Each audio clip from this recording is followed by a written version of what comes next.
गांठे गांठे देख लीजिए, फोटो भी मैंने दिया है आपको, उसको जूम करके देख लीजिए।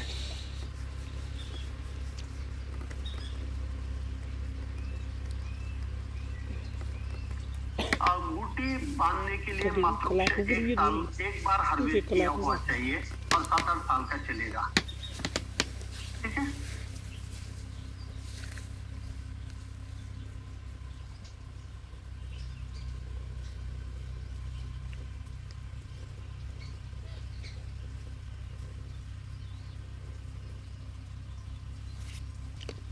ये चंद्रकांत जी उन्हातच ठेवायचे आहेत।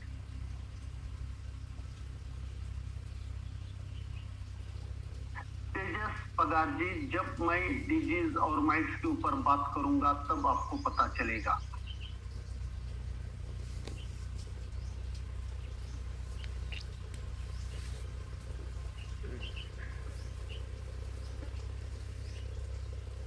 कुणाल काठी जी, आप जो ऊपर से पानी देंगे उसी से आप 19-19-19 एवेना न्यूट्रिनिक देते रहिए।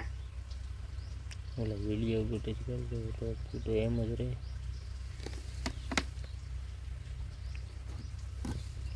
વિડીયો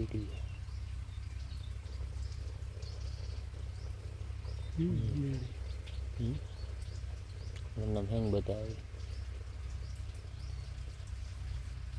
प्रदीप जी, जोपर्यंत आपल्याला लावायचं नाही तोपर्यंत उन्हात ठेवायचंय।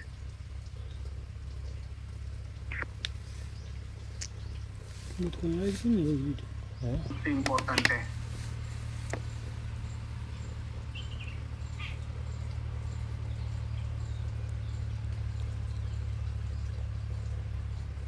क्योंकि अगर आपने गलत तरीके से प्लांटिंग किया तो वो गलती आप दुरुस्त नहीं कर सकते। इसीलिए आपको समझना बहुत इंपॉर्टेंट है कि मुझे प्लांटेशन कैसे करना है और द बेस्ट मेथड प्लांटेशन की कौन सी है। तो अभी आपके सामने 3 फोटो दिख रहे हैं। पहला जो फोटो है ये आपने प्लांटेशन किया हुआ है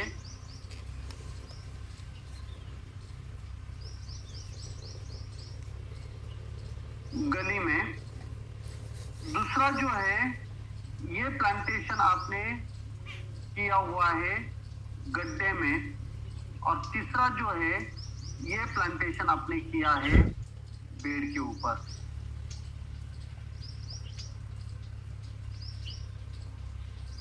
बेड के ऊपर क्लियर यहां तक। अभी आप जाएंगे पौधा यहां पे लगाएंगे,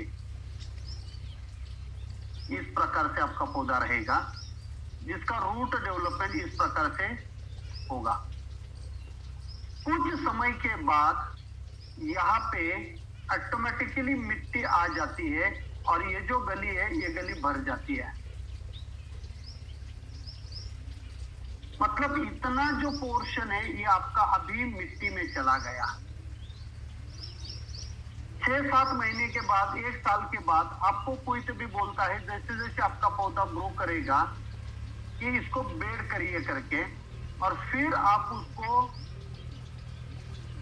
1-1.25 फुट का बेड करवा देते हैं और ये पूरा का पूरा मटेरियल आपका मिट्टी में चला जाता है, जो सेम मिट्टी में चला जाता है और रूट आपका ऐसे नीचे ग्रो कर रहता है इस प्रकार से। सेकेंड जो मेथड है वो है आपका गड्ढा अच्छी तरह से भरना। मुझे पता नहीं, लोग बोलते हैं कि समर में गड्ढे कपने दीजिए और बारिश के सीजन में प्लांटेशन करिए, जो कि नहीं करना चाहिए। कल मैंने उसके ऊपर डिटेल में बात किया है। फिर आप पौधा लाते हो और पौधा आप यहाँ पे लगा देते हो और फिर आपका पौधा ऐसा ग्रो करता है और उसके रूट जो है ऐसे ग्रो करते हैं। वापस पौधा ग्रो होने के बाद 1-1.5 साल के बाद आपको कोई तो भी बोलेगा कि इसको आप बेड करवा दीजिए और उसको 1 फीट का आप बेड करवा दीजिए, और ये पूरा का पूरा पोर्शन आपका मिट्टी में चला जाता है। और तीसरा जो मेथड है वो है बेड पे प्लांटेशन करना। यहाँ पे लगवा दिया, ये आपका पौधा ग्रो कर रहा है, इसके रूट डेवलपमेंट नीचे जमीन में इस प्रकार से हो रही है, और इसको मिट्टी लगानी है। तो ये बेड को हर 6 महीने में गोबर खाद यहीं पे डाल दिया दोनों बाजू में, और मिट्टी लगवा दिया। ऐसे आपने 3 बार कर लिया। यहाँ की जो मिट्टी है ये मिट्टी बेड को चली गई, ऐसे किया, और इसकी जो जड़ें हैं ये जड़ें ग्रो करती रही बेड के अंदर। पहला मेरा प्रश्न है, अनार के जड़ मिट्टी में रहते हैं, अनार का तना स्टेम हवा में रहता है।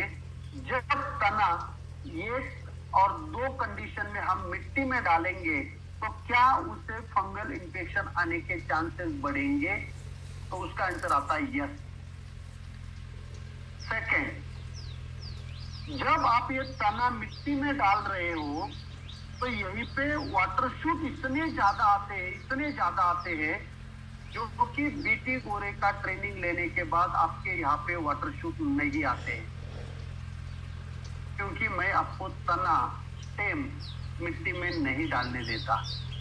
यहाँ पे भी बहुत सारे वाटर शूट आएंगे, और ये वाटर शूट जब आप निकालेंगे वहां पे जख्म होगी, और वो जख्म होगी मिट्टी के अंदर, और वहां पे कोई भी फंगल इन्फेक्शन आने के चांसेस बढ़ेंगे।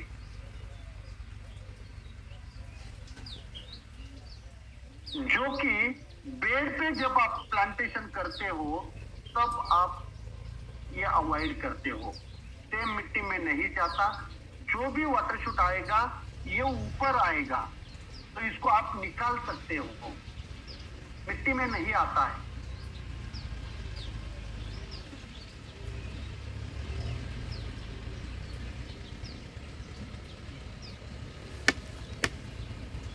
और फिर आजकल जो बारिश हो रही है एक साथ में बहुत ज्यादा, अगर आपके खेत में वाटर लॉगिंग कंडीशन हुई, यहाँ तक अगर पानी भरा, तो पहले केस में तो आपका पानी जड़ों को लग गया।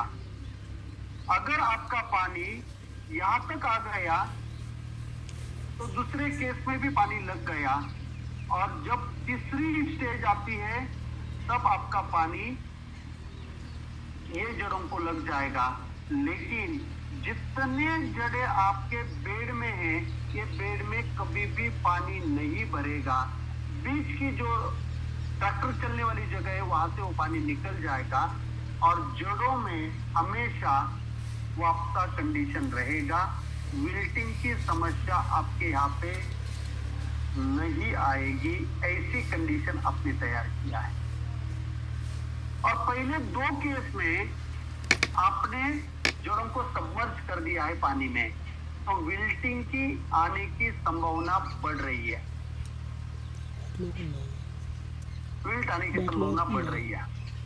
तो ये सबसे इंपॉर्टेंट है कि अनार का प्लांटेशन आपको बेड पे ही करना है।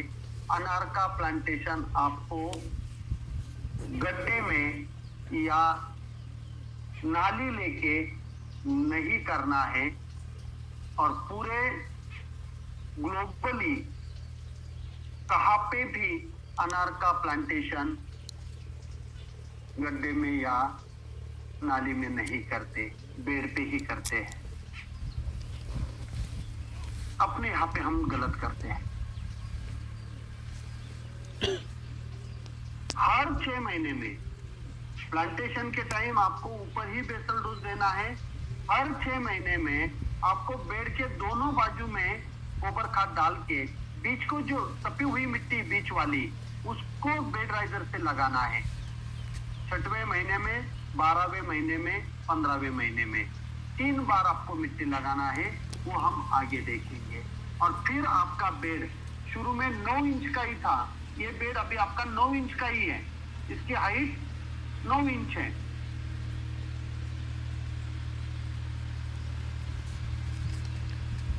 और इसका जो टॉप है, ये टॉप आपका 2 फीट का है, लेकिन बाद में ये 6 फीट का हो जाएगा टॉप। क्यों? क्योंकि बीच की जो मिट्टी है ये पेड़ को आके लगेगी, तो वो मिट्टी इधर आएगी तो उधर का एरिया नीचे जाएगा, तो ऑटोमेटिकली आपका पेड़ का हाइट 18 इंच बनेगा, 18 इंच बनेगा। ये सबसे इंपॉर्टेंट है। क्लियर हुआ सबको? प्लांटेशन बेड पे ही करना है। अभी डाउट आया होगा, अरे हमारे यहाँ तो राजस्थान में आंधी चलती है, 2012 में लगाए हुए पौधे आज भी खड़े हैं, एक भी पौधा झुका भी नहीं है 12 साल में, 12 साल में। और राजस्थान इतनी आंधी कहां पे भी नहीं चलती, जिसे लू बोलते हैं, उसमें अगर पौधों को कुछ नहीं हो रहा है तो आपके पौधों को कुछ नहीं होगा। सिर्फ और सिर्फ डबल लैटरल चाहिए। सिंगल लैटरल पे एक ही ड्रिपर लगा के आप वहीं पे रूट जोन को फाइल करते हो, और डबल लैटरल करोगे तो रूट जोन बाजू में चला जाएगा, तो उसका फाउंडेशन अच्छा बनेगा, उसका फाउंडेशन अच्छा बनेगा। क्लियर हुआ? प्लांटेशन अनार का बेड पे ही करना है। कभी भी अनार के पौधे के तने टेम मिट्टी में नहीं जानी चाहिए। जैसे जड़ हवा में नहीं ग्रो कर सकते, वैसे टेम मिट्टी में नहीं ग्रो कर सकते, नहीं रह सकते, वहां पे फंगस आएगी और वो फंगस पौधा मरेगा। विल्ट आने की सबसे बड़ी समस्या ये है कि हम प्लांटेशन गलत तरीके से करते हैं। यही एक टॉपिक भी अगर आपने पूरी ट्रेनिंग से ले लिया तो 3,000 रुपए का 3 लाख रुपए आपको मिलेगा। बाकी सब बोनस है, बाकी सब बोनस है। और जो बेड के ऊपर प्लांटेशन करेगा उनके पौधे ग्रो भी जबरदस्त करते हैं।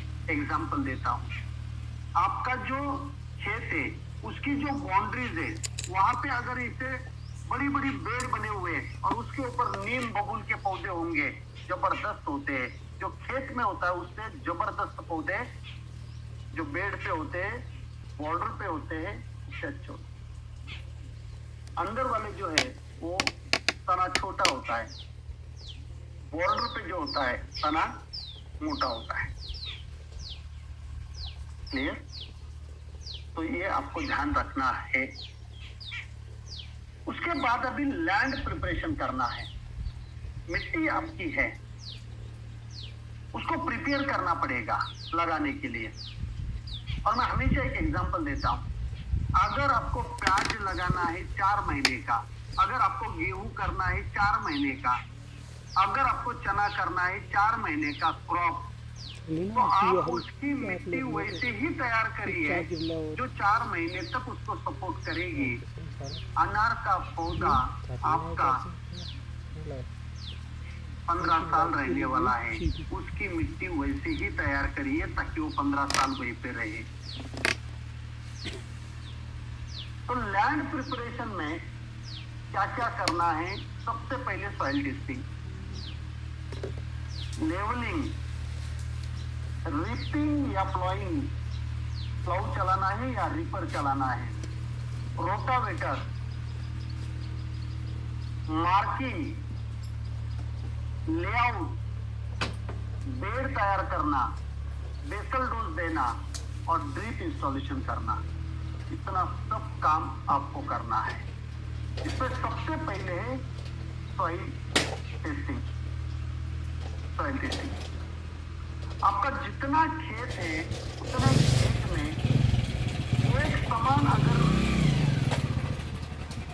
जमीन है, एक समान मतलब लेवल्ड नहीं बोल रहा हूं मैं, पूरी जमीन अगर आपकी एक ही क्वालिटी की है, एक ही क्वालिटी की है, तो आप 10 जगह पे जेसीबी से 3 फीट के गड्ढे करिए। अगर आपकी मिट्टी 2 प्रकार की है तो 10 गड्ढे इधर, 10 गड्ढे इधर, लेकिन एक सॉइल सैंपल के लिए 10 गड्ढे आपको करना है। फिर आपको ये जो 10 गड्ढे करेंगे 1-1 फीट के, उसमें आपको 1, 2, 3 ऐसे लेयर तैयार करना है। ये लेयर है, ये बी लेयर है और ये सी लेयर है। हर एक गड्ढे में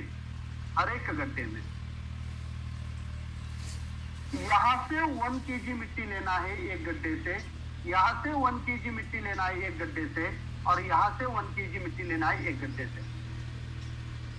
टोटल गड्ढे है अपने ए के 10, बी के 10 और सी के 10 kg मिट्टी आएगा ए लेयर से, 10 kg मिट्टी आएगा बी लेयर से और 10 kg मिट्टी आएगा सी लेयर से। 3 लेयर की अपन ने। अभी जो एक लेयर है 1 नंबर का, जिसे ए नाम हमने दिया, उसको मिक्स करना है, आधा फेंकना है, वापस मिक्स करना है, आधा फेंकना है, वापस मिक्स करना है, आधा फेंकना है। ऐसे करते करते 1 kg ए का, 1 kg बी का और 1 kg सी का, ऐसे 3 सैंपल आपके बनेंगे, जिसको आपको प्लास्टिक या कपड़े के थैली में डालने हैं। गीली मिट्टी नहीं डालनी है, सूख के अच्छी तरह से उसको सुखा लीजिए और सुखाने के बाद उसको बैग में डाल के अच्छी लैब में भेज देना, अच्छी लैब में भेज देना चेक करने के लिए।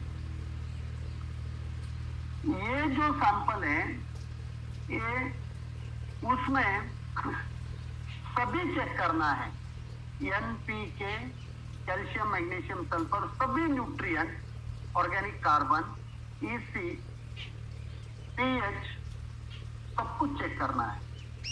लेकिन C और B में सिर्फ और सिर्फ कैल्शियम कार्बोनेट चेक करना है, अगर आपकी मिट्टी में होगा तो। और कैल्शियम कार्बोनेट कितना % है, वो हिसाब से आपको डिसीजन लेना है। अगर आपका कैल्शियम कार्बोनेट 2 नंबर के लेयर में निकल रहा है या 3 नंबर के लेयर में निकल रहा है, तो आपको गड्ढा लेके प्लांटेशन नहीं करना है, आपको प्लांटेशन करना है सिर्फ और सिर्फ बेड पे ही प्लांटेशन करना है। ये गलती कभी भी नहीं करना, क्योंकि अगर आपने गड्ढा लिया और बी लेयर में या सी लेयर में कैल्शियम कार्बोनेट है, तो आपने अनार के जड़ों को वो कैल्शियम कार्बोनेट में जाने के लिए इजी कर दिया, और आपका पौधा जल्दी मरेगा, आपका पौधा जल्दी मरेगा।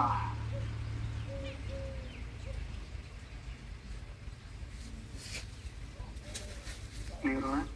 इसीलिए सॉइल सैंपल लेके मिट्टी चेक करना बहुत इंपॉर्टेंट है। उसके बाद अभी लेवल करना है या नहीं करना है। अगर आपके मिट्टी में ट्रैक्टर बढ़िया चलता है, स्प्रे कर सकता है, बेड जब करोगे तब कहां पे भी आपके खेत में पानी नहीं रुकेगा, ऐसी कंडीशन है, तो ऐसे टाइम आपको लेवलिंग नहीं करना है दोस्तों। पत्थर से 1 इंच मिट्टी तैयार होने के लिए मिनिमम 200 साल लगते हैं, और ये ट्रैक्टर से, पोकलन से, JCB से हम उसको डिस्टर्ब करते हैं, और जो लेवल करेगा, ऊपर की नीचे करेगा मिट्टी, या एक जगह पे पूरी मिट्टी लाके वापस लेवल करके उसको उसके ऊपर फैला के, ऐसे अगर मिट्टी को डिस्टर्ब करेगा, तो जितने ज्यादा माइक्रो ऑर्गेनिज्म, वो जो इकोसिस्टम है मिट्टी के अंदर की, वो पूरी डिस्टर्ब हो जाती है, और उसको वापस तैयार होने के लिए 3-4 साल लगते हैं। तब तक आपके अनार में बैक्टीरियल ब्लाइट आता है। आपने देखा होगा, जिन लोगों ने बहुत ही ज्यादा लेवलिंग करके टेबल टॉप प्लॉट बना के ट्यूब लेवल निकाल के अगर बनाए हुए हैं, उनके यहाँ पे बैक्टीरियल ब्लाइट बहुत ज्यादा है। थोड़ी सी ढलान चाहिए प्लॉट को। नेचुरली अगर वो है तो उसको डिस्टर्ब मत करिए। और जिन्होंने खेत से नाला था और नाला दूसरी जगह से निकाल दिया और वहीं पे लेवल करके पौधे लगाए, वहां पे ही विल्टिंग सबसे पहले आती है। वहां पे ही सबसे पहले विल्टिंग आती है। हाँ,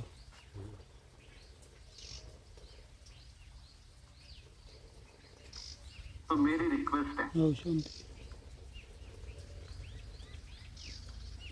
ये मत करिए।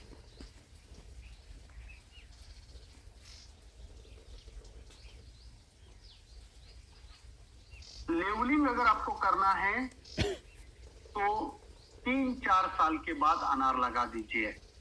बाकी फसल ले लीजिए, ग्रीन मैन्यूरिंग करिए, गोबर खाद अच्छी तरह से डालिए, वापस वो मिट्टी में जो माइक्रो ऑर्गेनिज्म का लाइफ साइकिल है वो डेवलप करिए, वो जीव जंतु वहीं पे डेवलप करिए और बाद में लगा दीजिए। तब जाके आपको अच्छा अनार होगा। लेवलिंग करके तुरंत अनार करोगे तो आपके यहाँ पे विल्टिंग सबसे ज्यादा आएगी। कल मैंने बोला, मैंने लेवलिंग किया, वहां पे जिंजर किया, 2 साल बाकी फसल करके मैं वहां पे अनार लगाऊंगा। अभी नहीं, अभी नहीं। क्लियर? उसके बाद मिट्टी को लूज करना है। मिट्टी को लूज करना है। अगर आपकी मिट्टी नीचे सॉल्ट एक्यूमुलेट होके, पानी आपका सॉल्टी है या मिट्टी आपकी सॉल्टी है और नीचे अगर एक्यूमुलेट हुए हैं, तो आपको रिपिंग करना पड़ेगा। ये है आपका रिपर। ये 1 मीटर का होता है और ये मिट्टी में चलता है और ये 4 फीट बाय 4 फीट पे ऐसे चलेगा आपके खेत में, स्क्वायर करेगा। ईस्ट वेस्ट भी चलेगा, नॉर्थ साउथ भी चलेगा, पूरा मिट्टी नीचे खोद देगा। लेकिन जैसे जैसे मिट्टी को बिल्कुल आपको लूज नहीं करना है, उतना याद रखना, जेसीबी से नहीं करना है। सिर्फ मिट्टी ब्रेक करना है, ऊपर की नीचे, नीचे की ऊपर नहीं करना है। और रिपिंग के बाद आपको डीप प्लॉइंग करना है। जो बड़ा प्लाऊ होता है उसी से डीप प्लॉइंग करना है। एक बार ऐसे करना है, एक बार ऐसे करना है, ताकि बिल्कुल मिट्टी आपकी लूज हो जाए। उसके बाद आपको बिल्कुल लाइन डालने के लिए रोटावेटर करके प्लेन करना है। पूरी मिट्टी आपको प्लेन करना है। उसके बाद रोड का पहले मार्किंग देना है। रोड का मार्किंग देना है। कहां से आपको रोड चाहिए? ये राजस्थान में एक प्लॉट मैंने डेवलप किया हुआ है, देख लीजिए। बाजू में उसको रोड है और यहाँ से भी एक रोड है, बीच में एक रोड है। यहाँ पे दिखता नहीं है, लेकिन ये लेबर क्वार्टर है, वहां से भी एक रोड है। लेकिन ये लाइन जो है, ये लाइन लास्ट तक आपको कहां पे भी मुड़ी नहीं मिलेगी, बीच में रोड है। ये इस प्रकार का डिजाइन आपका चाहिए। इस प्रकार का डिजाइन आपका चाहिए। फिर लेआउट आपको करना है और लेआउट के लिए जो बेस लाइन है, पहला अगर आपका ये बेस लाइन आपको करना है तो ये आपको करना है। और ये 3 मीटर लीजिए, ये 4 मीटर लीजिए और ये 5 मीटर लीजिए। ये ट्रायंगल बन जाता है और ये ट्रायंगल सीधा यहाँ एक डालिए, यहाँ एक डालिए और लास्ट में इधर ऐसा एक बेड तैयार होगा। फिर यहाँ से 14-14 फीट पे आपका एक एक बेड आएगा। और फिर बेड पे ये जो 10 फीट आपको प्लांट टू प्लांट लेना है, ये 10 फीट नाप लेना बेड के ऊपर, बेड डालने के बाद। ऐसे आपको डिजाइन लेआउट करना है। अभी बेड तैयार करना है गड्ढे में और इसमें हमें नहीं लगाना है। बेड कैसे तैयार करना है? बेड हमें चाहिए 2 फीट का, ये चाहिए 2 फीट का। तो ट्रैक्टर का प्लाऊ एक बार इधर डालेंगे और एक बार इधर डालेंगे, बराबर आपका 2 फीट का हो जाता है। बाकी कुछ नहीं करना है। जो सेंटर निकालने वाला जो आदमी होता है वो बराबर करके देगा। सामने अगर आपने एक बांबू रख दिया तो वो बांबू को पकड़ के आएगा, मार्किंग करने की भी जरूरत नहीं होती, इतने एक्सपर्ट ड्राइवर होते हैं कोई कोई। इसलिए मैंने बोला कि मिट्टी को बिल्कुल लूज प्लेन करवा दीजिए। कोई भी आपका ये नहीं चल रहना चाहिए वहीं पे डेकर जिसे अपन बोलते हैं वो प्लेन चाहिए, ताकि ट्रैक्टर भी बिल्कुल आसानी से चल पाए। अभी बेड तैयार होने के बाद जो 10-10 फीट पे आपको पौधा लगाना है, तो वहीं पे आपको पूरा गोबर खाद डालना है। जो भी बेसल डोज है वो पूरा वहीं पे डाल देना है। गोबर खाद, बाकी नीम के केचुआ खाद, उसके बाद केमिकल फर्टिलाइजर, सब कुछ यहाँ पे आपको डाल देना है। सब कुछ यहाँ पे डाल देना है। और डालने के बाद क्या क्या डालना है? गायत्री संजीवनी कंपोस्ट 10 kg, ऑर्गो स्ट्रॉन्ग या ग्रीन हार्वेस्ट स्पेशल 500 ग्राम, वर्मी कंपोस्ट 1 kg, डीएपी 50 ग्राम, पॉलीसल्फेट 150 ग्राम, या और है या 10-26-26 50 ग्राम, या 11 मिला कॉम्प्लेक्स 50 ग्राम। इतना आपको डालना है बेसल डोज में पेड़ के ऊपर। और जब आप पौधा लगाएंगे, यहाँ पे जाके जब आप पौधा लगाएंगे तो इसके बाजू में चार जो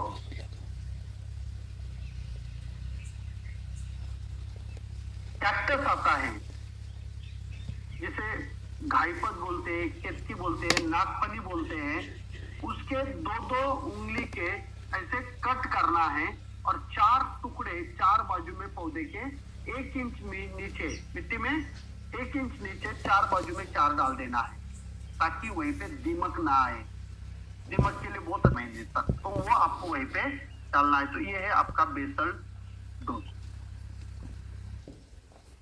अभी गायत्री संजीवनी कंपोस्ट कैसे तैयार करते हैं उसका फॉर्मूला है, गोबर खाद आपको लेना है 7 किलो, मुर्गी का खाद लेना है 5 किलो, मुर्गी 5 किलो, बकरी का खाद लेना है आपको 5 किलो, 5 किलो, बोनमील लेना है आपको 1 किलो, राख लेना है 1 किलो, और प्रेसमड अगर आपके इधर मिलेगी तो 5 किलो लेना है। गोट मैन्यूरिंग मतलब मिंगनी खाद, और पोल्ट्री मैन्यूरिंग मतलब मुर्गी खाद। ये थोड़ा सा ऊपर नीचे हुआ है हिंदी में, तो वो करेक्ट कर लीजिए। तो ये जो है आपका, ये है प्रोपोर्शन, और ये मिक्स करना है आपको। अभी देख लीजिए यहाँ पे जैसे भी ये पूरा मिक्स कर रहा है, जब आपको उसको देना है उस टाइम एक बार आपको मिक्स करना है। उसके अंदर जीवामृत डालना है, जीवामृत 2 टंकी, 3 टंकी, 4 टंकी, वो कितना लगेगा गीला होने के लिए, वो हिसाब से जैसे भी काम कर रहा है और वहीं पे जाके आप उसको फेंक रहे हैं जीवामृत को, और वो आपका अच्छी तरह से मिक्स करना है। फिर इसका आपको बनाना है 15 फीट का बेस चाहिए और 6 फीट का हाइट चाहिए। ऐसे उसका हिप बनाना। इसके ऊपर आपको रेन पाइप डालना है, ताकि वो रेन पाइप दोनों तरफ पानी देगा। हफ्ते में एक बार 2 महीने तक पानी देते रहना है। इतना ही पानी देना कि ये पानी यहाँ तक नमी आ जाए और बंद हो जाए, उससे पानी नहीं निकलना चाहिए।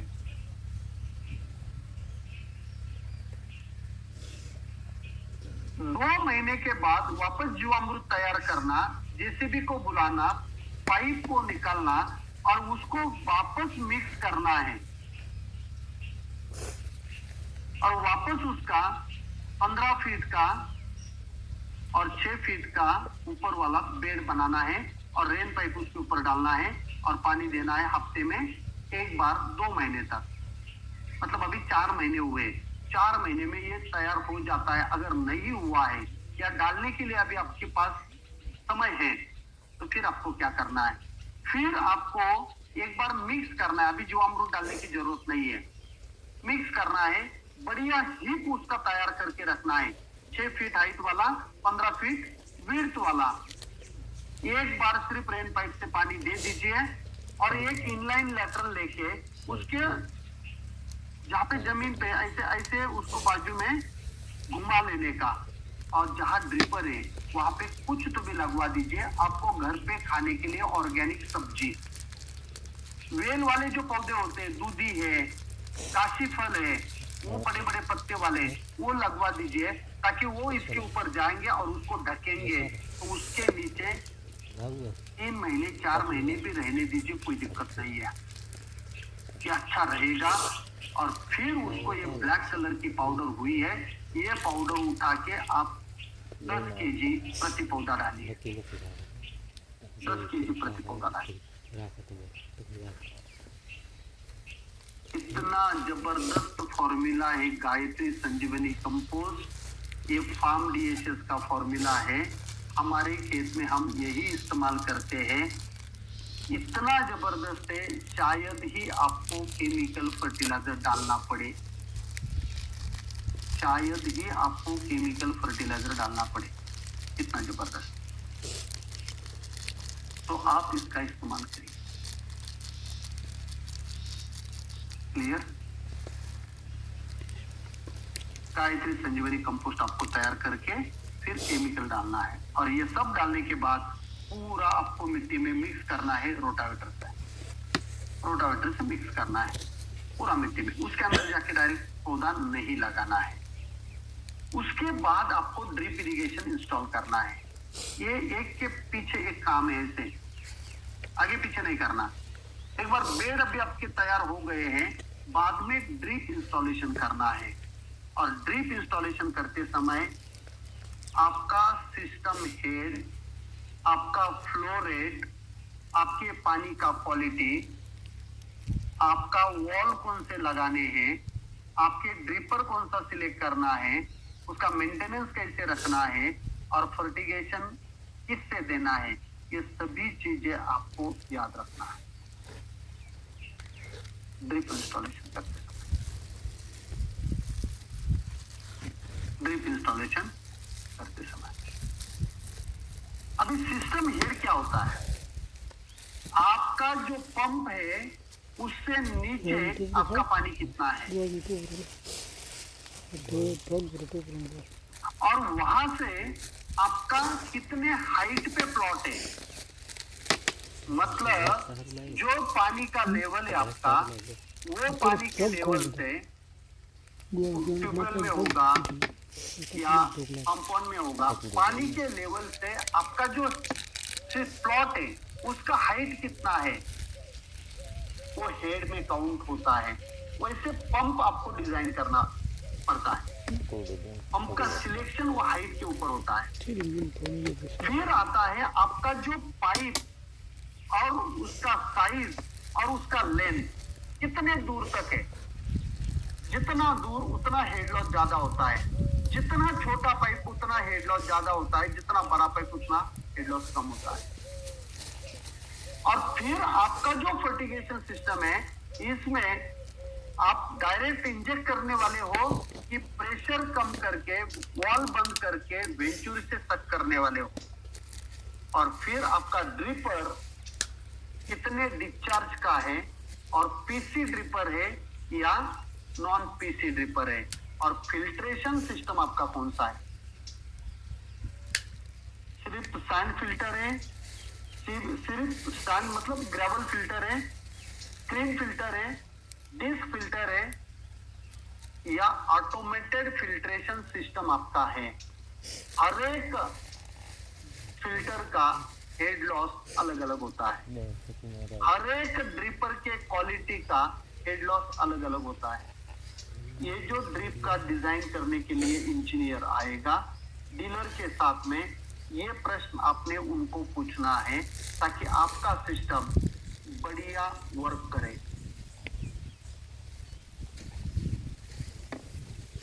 सिर्फ ड्रिपर से पानी पड़ रहा है मतलब ड्रिप सिस्टम चल रही है, ये नहीं होता। हर एक ड्रिपर से 2 लीटर प्रति घंटा पानी देने की क्षमता अगर होगी तो उसे 2 लीटर ही पानी देना चाहिए, 3 भी नहीं, 1 भी नहीं, 3 भी नहीं, 1 भी नहीं।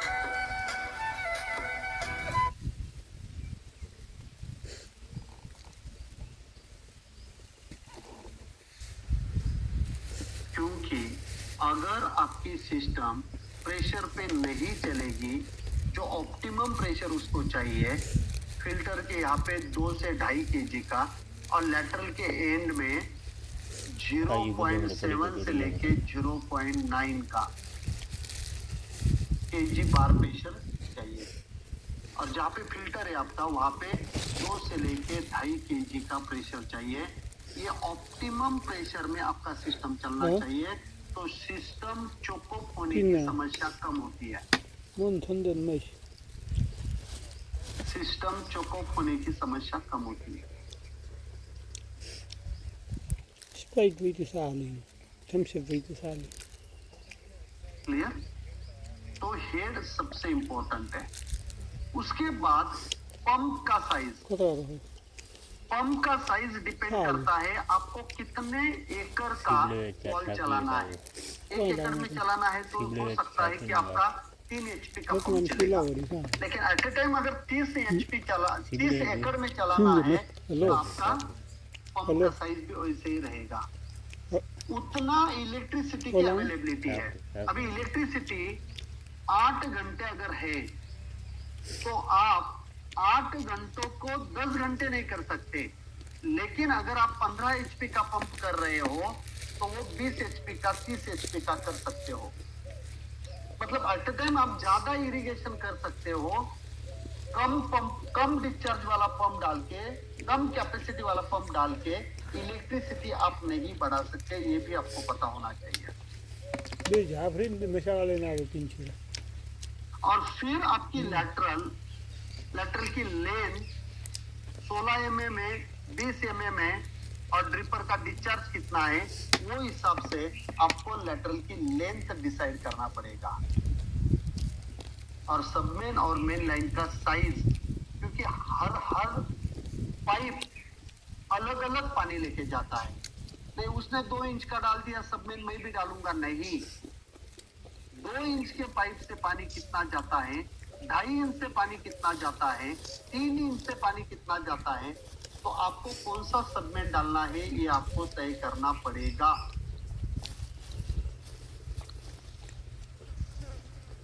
और फिर जहां पे आपका सबमेन है वहां पे आप बढ़िया एल्बो लगा के लेटरल को निकाल लेना। और ये लेटरल इधर नहीं जाना चाहिए, इधर नहीं जाना चाहिए, इसीलिए एक 20-20, 30-30 फीट पे एक वायर लेना है, तार जिसे अपन बोलते हैं, और उसका यू बनाना है। ऐसे यहाँ पे लेटरल रहेगी, जैसे यहाँ पे लगा हुआ दिख रहा है, ऐसे आपको करना है ताकि लेटरल इधर उधर नहीं जाए। कुछ खर्चा नहीं इसके लिए, टुकड़े करना है और यू करना है, लगा देना, इधर उधर नहीं जाएगी। नहीं तो क्या होता है, गर्मी में लेटरल लंबी हो जाती है तो फिर ऐसे ऐसे इधर नीचे ऊपर चली जाती है। कुत्ते भी इधर उधर अपने लेटरल लेके जाते हैं। उसके बाद है एरेशन यूनिट। अगर आपके पानी में मड है, इधर से पानी आ रहा है, मड है, तो आपको हाइड्रोसाइक्लोन फिल्टर लगाना पड़ेगा। यह है हाइड्रोसाइक्लोन फिल्टर। अगर आपके पानी में कचरा आ रहा है या काई आ रही है तो आपको सैंड फिल्टर लगाना पड़ेगा। अगर आपका पानी बिल्कुल क्लीन है तो डिस्क फिल्टर या स्क्रीन फिल्टर पे भी काम चलेगा। और पानी में अगर आपका ईसी ज्यादा है, ड्रिप क्लॉगिंग होती है, तब जाके आपको यूबी कैल का वाटर कंडीशनर लगाना पड़ेगा। ये आपका ड्रिप सिस्टम खराब नहीं होने देता, क्लॉगिंग नहीं होने देता। फिर आपको फर्टिलाइजर जो देना है, ये फर्टिलाइजर देने के लिए एसटीपी का बहुत सारे लोग इस्तेमाल करते हैं, करो मत। वेंचुरी का इस्तेमाल करिए, कोई प्रॉब्लम नहीं है। लेकिन जो आप पानी देते हो, सपोज आप 120 मिनट पानी देने वाले हो, तो आपको 10 मिनट पानी, 100 मिनट फर्टिलाइजर और 10 मिनट पानी ऐसे देना पड़ेगा, ताकि ये जो बीच वाला वॉल है ये हमें बहुत कम बंद करना है, ताकि आगे का फ्लो रेट डिस्टर्ब नहीं होना चाहिए। हम क्या करते हैं, 10 मिनट में सब फर्टिलाइजर डाल देते हैं, और जब अपना फर्टिलाइजर जा रहा है, लास्ट वाले पौधों को पानी भी नहीं मिल रहा है, तो फर्टिलाइजर कैसे मिलेगा। और ये जो फर्टिलाइजर टैंक है उसका भी इस्तेमाल मत करिए। डोजिंग पंप जो है, अगर आपका 1-2 एकड़ का खेत है तो डोजिंग पंप भी इस्तेमाल कर सकते हो। डोजिंग पंप कुछ भी नहीं है, अपना जो बैटरी का जो नैपसैक स्प्रेयर आता है उसके अंदर जैसे छोटी सी मोटर होती है, वैसी मोटर इसके अंदर है, और वो प्रेशर से अंदर दे देती है आपका जो भी फर्टिलाइजर है वो। ये है अपना हेड यूनिट। अब अपने यहाँ पे हमने एक ही फिल्टर डाला हुआ है जिसका नाम है हाइक्रेन फिल्टर। ये अपने 3 इनलेट है, यहाँ से ये आउटलेट है, और ये फ्लश के लिए है, फ्लश करने के लिए। और फ्लश करना बहुत आसान है इसको। ये वॉल जो है ये चालू कर देना है, पानी यहां से इधर जाएगा, और ये वॉल चालू करके पानी बाहर निकल जाएगा।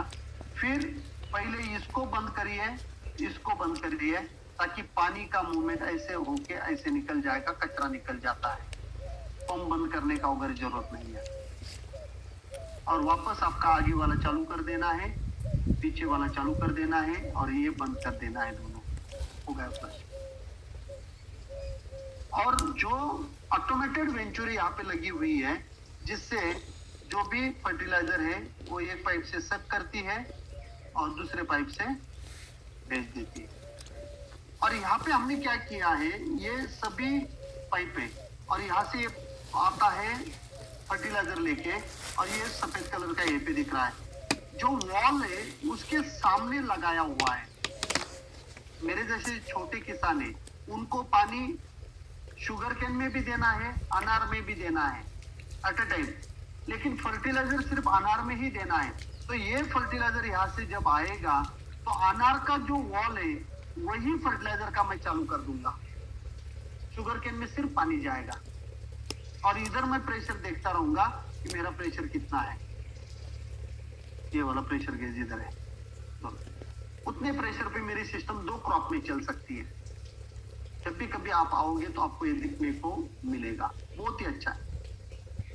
और ये फिल्टर में आपको 3 मिलेगा, यहां से यहां स्क्रीन है, यहां से यहां सैंड है, और आगे हाइड्रोसाइक्लोन है। एक ही इसके अंदर है, एक ही फिल्टर में। क्लियर। फिर अलग अलग वॉल्स आपको लगाने हैं। ये जो एक वॉल होता है प्रेशर रिलीज वॉल, ये आपको जहां से वाटर सोर्स है आपका वहीं पे लगाना है। अगर गलती से आगे आपकी सिस्टम किसी ने तो भी वॉल ही बंद करके रखा है और आपका पंप चालू कर दिया तो पाइपलाइन टूटेगी। तो ये अगर आपने 3 kg प्रेशर पे सेट किया है, 3 kg के ऊपर जब प्रेशर जाएगा ऑटोमेटिकली रिलीज करके पानी कुएं में डाल देगा, पंप में डाल देगा। और ये कंट्रोल वॉल है, बॉल वॉल है या बटरफ्लाई वॉल है, ये एनआरवी है। एयर वॉल लगा दीजिए, हम एयर वॉल नहीं लगाते हैं, और फिर पाइप के अंदर अपना बबल बन जाता है, फ्लो रेट डिस्टर्ब हो जाता है। जहां जहां आपका ऊपर नीचे होगा, जहां ऊपर है वहीं पे एयर वाल लगवा दीजिए, पाइपलाइन अगर आपकी लंबी है तो। और ये लास्ट में ड्रिप साफ करने के लिए आपको चाहिए। उसके बाद आता है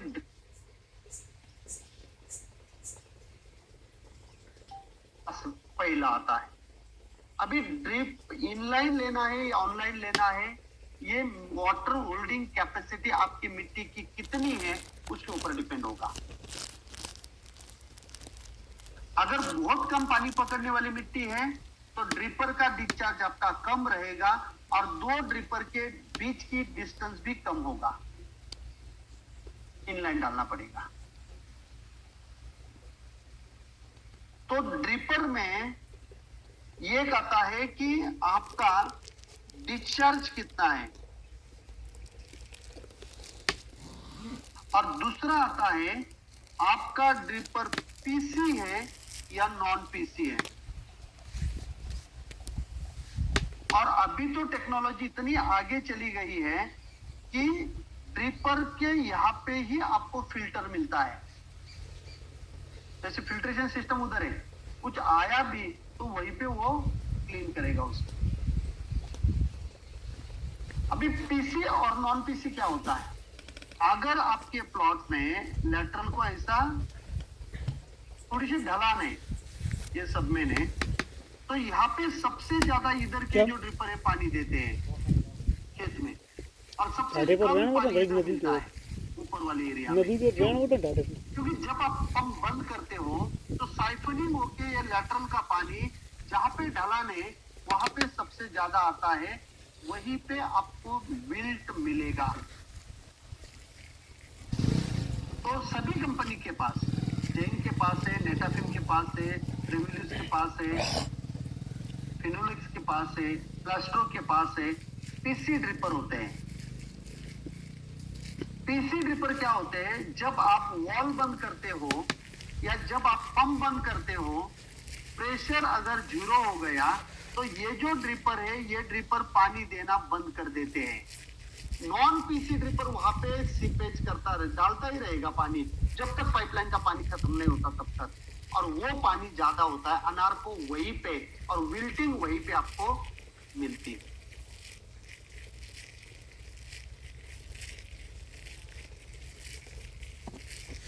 इसीलिए ये एक चीज आपको अच्छी तरह से याद रखना है, अगर आपके प्लॉट में ढलान है तो आपको पीसी ड्रिपर का इस्तेमाल करना है। और दूसरा, अगर आपके पानी का ईसी 2.5 के ऊपर है तो आपको पीसी ड्रिपर लगाना है।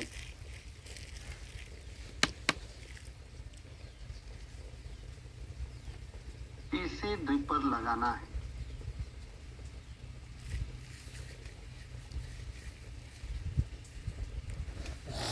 क्योंकि जब आपके पानी का ईसी 0.5 के ऊपर है तो आपकी ड्रिपर चोकअप होने वाला है, क्लॉगिंग आने वाला है, स्केलिंग आने वाला है।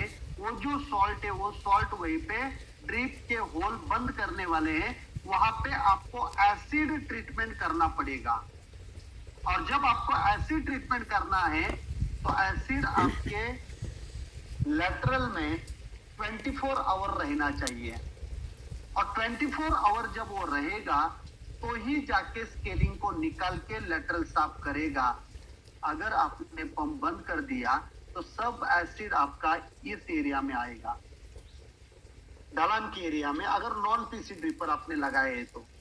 या अगर आपका लैंड बिल्कुल फ्लैट भी है तो भी वो लेटरल नॉन पीसी ड्रिपर पानी अंदर नहीं रखेंगे, पानी छोड़ देंगे, तो ड्रिप साफ कैसे होगी? ड्रिप साफ कैसे होगी? इसीलिए पीसी ड्रिपर इनलाइन हो या ऑनलाइन हो, पीसी ड्रिपर का ही सिलेक्शन करना है। क्लियर हुआ? ऐसी ट्रीटमेंट करने के लिए, और ढलान है तब जाके। अभी ये कंसेप्ट सबसे इंपॉर्टेंट है कि आपको पानी एक बार एक साइड में देना है, दूसरा पानी दूसरे साइड देना है। डबल लेटरल है आपकी। डबल लेटरल में kalau mengkiun maka इस mau बार jalan पानी अगर मंडे के दिन इधर दिया और नेक्स्ट पानी आपका थर्सडे आ रहा है, तो थर्सडे का पानी indah इधर जाएगा। इसके लिए क्या करना है? इसके लिए आपको दो सबमेन लगानी है, सबमेन ए, सबमेन बी। सबमेन ए पानी देगी ये साइड, सबमेन बी पानी देगी ये साइड। इसको एक वॉल रहेगा, इसको एक वॉल रहेगा। और ये जो लेटरल है एक बाजू में, इधर की जो लेटरल है यहां से इधर जाएगी, इधर की लेटरल यहां से इधर जाएगी, और इधर की लेटरल इधर से जाएगी, और इधर की लेटरल इधर से आपका पौधा इधर लगेगा। जब ये चालू करेंगे तो इस साइड पानी जाएगा, जब बी चालू करेंगे तो इस साइड पानी जाएगा। बहुत ही जबरदस्त चीज है ये। एक बाजू में आप मिट्टी को ड्राई रखेंगे, हमेशा एक बाजू में गीली रखेंगे। जितनी मिट्टी ड्राई करोगे उतना निमेटोड कम होगा, डिहाइड्रेशन होगा उससे। ये आपको करना है।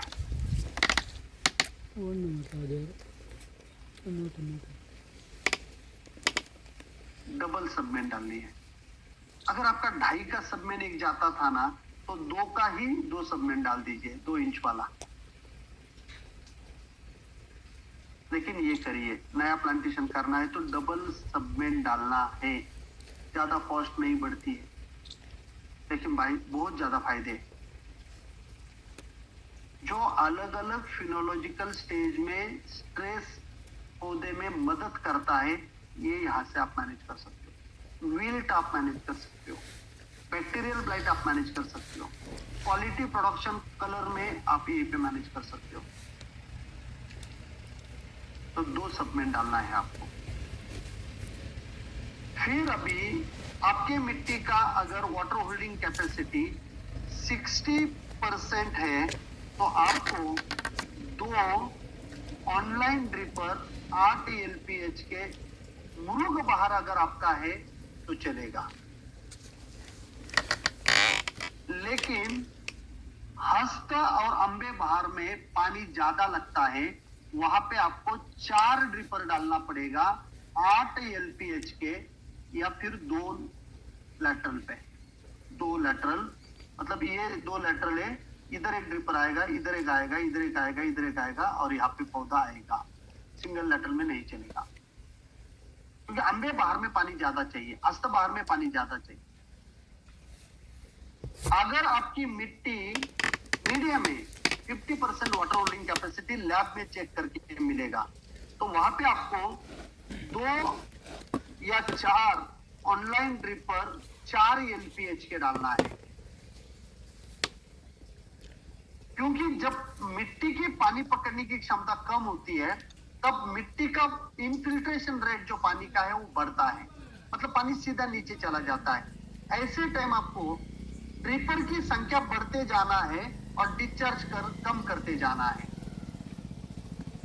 तीसरा, अगर उससे भी कम पानी पकड़ने वाली मिट्टी है, मतलब लाइट सॉइल है, वहां पे आपको 4 से 6 ऑनलाइन ड्रिपर 4 LPH के डाल दीजिए डबल लेटरल पे, या 40 सेंटीमीटर पे 2 LPH, 2 से 4 LPH का इनलाइन लेटरल डालिए। 2 लेटरल दोनों बाजू में। पहले दिन से ही स्टेम में पानी नहीं लेके जाना है, जड़ों को पानी देना है। और जब सैंडी सॉइल होती है, बहुत ही लाइट सॉइल होती है, 30 सेंटीमीटर पे 1 से 2 LPH कम से कम पानी देने वाले ड्रिपर डाल दीजिए, 1-1 फीट पे, ताकि पानी नीचे जाएगा ही नहीं, ऊपर के ऊपर ही पानी रहेगा, ताकि फर्टिलाइजर आपका लीच आउट नहीं होगा। ये सबसे इंपॉर्टेंट है, ये किसी को भी पता नहीं है। मेरा पानी खराब है, इसीलिए मैं 14 लीटर का ड्रिपर डाल रहा हूं। मेरे पौधे की रिक्वायरमेंट पानी की मुझे पता नहीं है, मुझे सिर्फ और सिर्फ करना है, मतलब करना है, चलो कोई दिक्कत नहीं। इस प्रकार की मेंटेलिटी अपनी होती है। ये गलत है।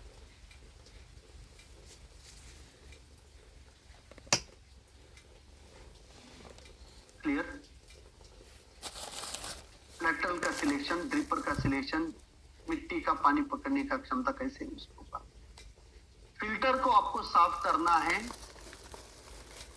लेटरल के एंड के आपको निकाल के आपको खराब पानी निकाल के देना है। फ्लश वाल को आपको निकालना है। और हो सके तो अगर आप डबल सबमेन डालोगे तो डबल फ्लश लाइन भी निकालनी पड़ेगी। लेकिन सिंगल सबमेन अगर आपका होगा तो सिंगल फ्लश लाइन भी चलेगा। 1 2 3 4 5, इधर 5 और इधर 5। यहाँ पे आप डालिए वॉल और ये दोनों वॉल चालू कर देना। ये दोनों वॉल चालू कर देना। इसमें से पूरा कचरा निकल जाएगा। कलेक्टिंग सबमेन बोलते हैं इसको। जैसे ये सबमेन है वैसे ही छोटे सबमेन। ये अगर आपका 40 सेंटीमीटर का ही करिए, 40 मिलीमीटर का ही करिए तो भी चलता है। ये फ्लश कर देने में आसानी होती है। अगर लेबर के ऊपर ज्यादा डिपेंडेंसी नहीं करना है तो ये भी कर सकते हो आप। लेकिन सब कुछ करने के बाद अगर फ्लश नहीं किया तो कचरा अंदर ही रहेगा। कचरा अंदर ही रहेगा।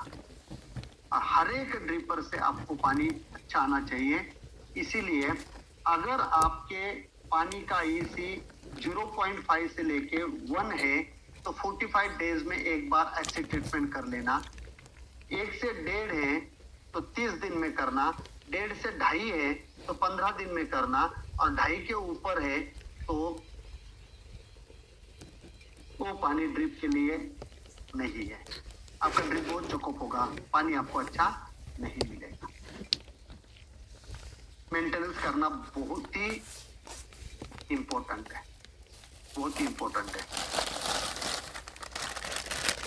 पानी के बारे में आपका ज्ञान बढ़ गया क्या? कैसे ड्रिप इरिगेशन को इंस्टॉल करना है लिख लीजिए, जल्दी लिख लीजिए।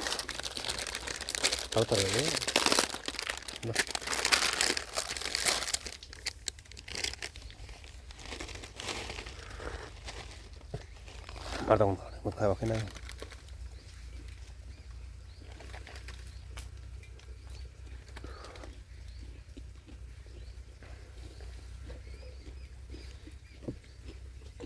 लेकिन अभी गलत नहीं करना है, इतना याद रखना है।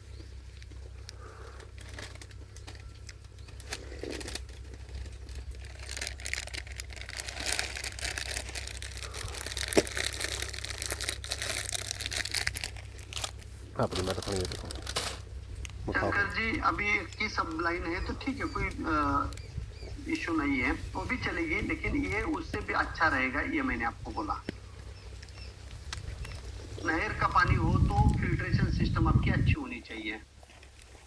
उसमें अगर मड आ रहा है तो आपका सेडिमेंटेशन होना चाहिए। कंपाउंड चाहिए, उसमें डालिए, सेडिमेंटेशन करिए। यस, क्लीन सबमेन भी कुणाल जी 2 लगेगा।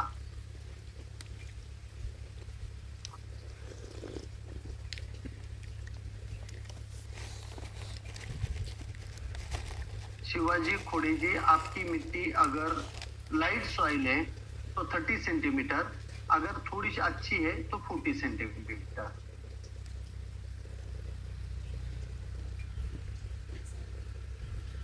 ओहो सुदर्शन जी,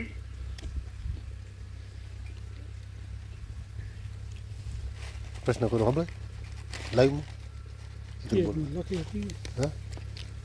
पाऊल म्हणजे काय समजलं नाही? पाऊल म्हणजे काय? मी पाऊल वरती कधी बोललो?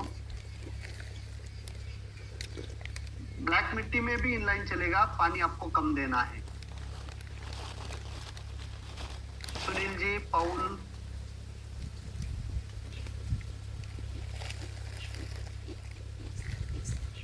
हाँ शिव कुमार जी, 4 लीटर का डिस्चार्ज भी चलेगा। लेकिन जब अपने को सिर्फ फर्टिलाइजर देना होता है तो थोड़ा पानी ज्यादा जाता है। जो बारिश के दिनों में अगर 2 लीटर का रहता है और आधा घंटा चलाए तो 1 ही लीटर पानी जाएगा। और 4 लीटर का आधा घंटा चलाएंगे तो 2 लीटर पानी जाएगा उसके लिए। प्लाऊ नांगर बेड बनवण्यासाठी नांगर, पाऊल नाही, प्लाऊ. सुनील जी,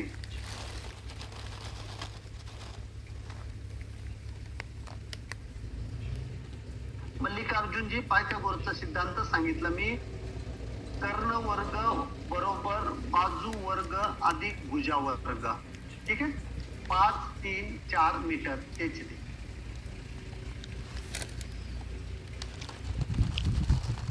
हाँ प्रदीप जी, एसिड ट्रीटमेंट के लिए मैंने कल बात किया था, जो मशीन मैंने दिखाया था वो.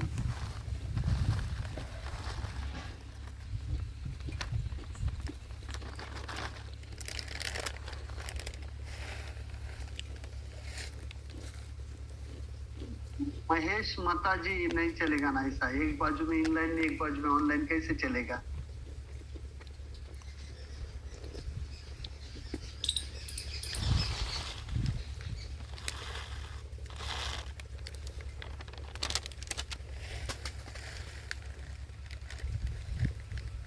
मुरमाड जमीन में इनलाइन ही बोला है मैंने. रोहित जी, 2 ड्रिपर के अंतर 3 सेंटीमीटर या 4 सेंटीमीटर मैंने बोला है. ऑनलाइन अगर करोगे तो 1.5 से 2 फीट का रहेगा. 2 फूट एक टपक 1.5 फूट. प्रदीप तीन जी, ऑनलाइन आपका इनलाइन. लेंथ कितना आएगा अब ये डिपर मारा इंजीनियर मैंने, आपको अच्छी तरह से इनलाइन. बताएगा. डिस्चार्ज पूरी कितना ऑनलाइन तो है चालू और है. फ्लो रेट कितना है 1.5 उसके ऊपर वो फुट बताएगा. इंटरनेशनल. यहाँ पे मैं अगर बताऊंगा तो ये रफली होगा, उन्हीं से आप ले लीजिए.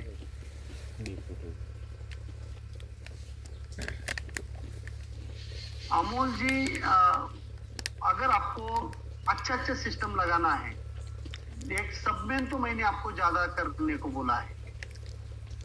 एक सबमेन सिर्फ, इससे कितना खर्चा पड़ेगा आपका.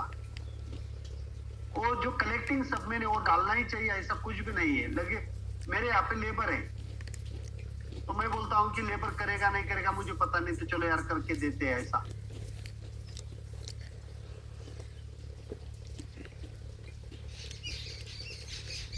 ठीक है, तो चलिए, अगर कोई प्रश्न नहीं है तो लिखिए नेक्स्ट, ताकि मैं अगला. थम्स अप को ना हो पता है तो कम में तो मेरे को हिसाब है भाई. टैंकर पंगा ब्रो पड़ेगी मैं किया अति हरा दे आया काले भागा पड़ी है. निकाल लेना है.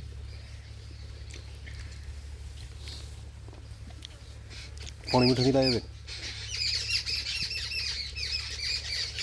राजदीप जी, 3 एकड़ का आपका जमीन है तो उसमें 20 mm का चलेगा या 60 mm का चलेगा, ये एकड़ के ऊपर डिपेंड नहीं होता है. आपके ड्रिपर का डिस्चार्ज कितने नंबर ऑफ प्लांट है और वो लेटरल की लेंथ कितनी है. अगर आपकी लेंथ ज्यादा है तो आप वहीं पे 20 mm डालिए, लेंथ कम है तो 16 mm डालिए. ऐसा होता है वो. ठीक है, जब आप ये तो बाद में पूछेंगे पकड़ना पड़े तब आपको बताएंगे. 20 mm का लैटरल मेरे ख्याल से 520 लीटर पानी 1 घंटे में लेके जाता है. 16 mm का लैटरल 1 घंटे में 360 लीटर पानी लेके जाता है. तो आगे कितने ड्रिपर है, कितने डिस्चार्ज के है, वही सबसे उसकी लेंथ आएगी. क्लियर.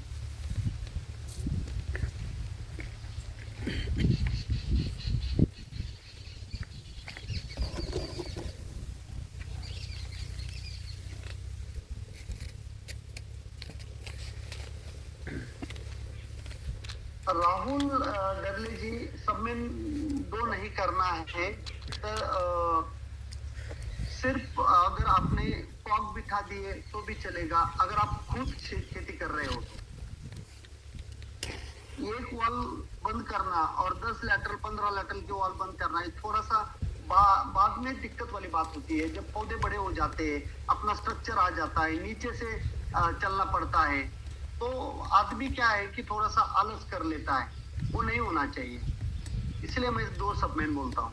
बहुत पैसे देता है अनार यार, आप चिंता मत करो ना. ठीक है ना.